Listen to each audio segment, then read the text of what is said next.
In 2017, it became law that businesses with over 250 employees had to complete a gender pay gap report. The supporting narrative usually accompanies this to explain why the gap is there and for companies to amend it. Here are some companies' approach to the gender pay gap and the gender pay gap reporting.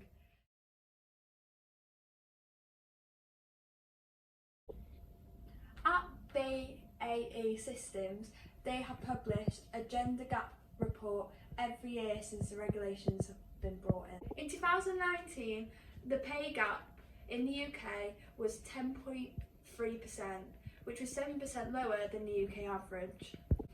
When explaining the gender pay gap within the company, they employ 4 times more men than women, and in senior leadership roles, it is also largely male. Due to the nature of the business, they recruit employees with STEM qualifications, and they have stated that women have been gaining less STEM qualifications. To reduce the pay gap, they are going to increase the positions of women in executive roles and in engineering roles.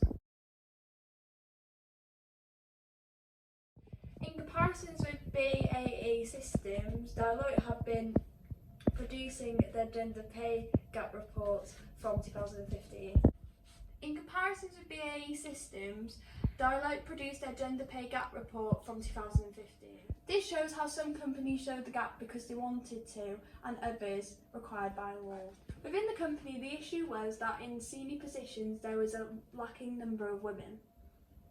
In 2014, they introduced a gender gap action plan to help change this. Deloitte's representation at partners and directors for the number of women is 21% and 30%. This arguably shows that there still needs to be improvement, as it's nowhere near close to 50%. Deloitte are looking for long-term solutions to the gender pay gap, not just quick fixes.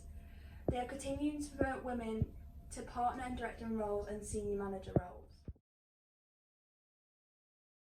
They use a pay for performance, so those employees that do well and have the company values are rewarded.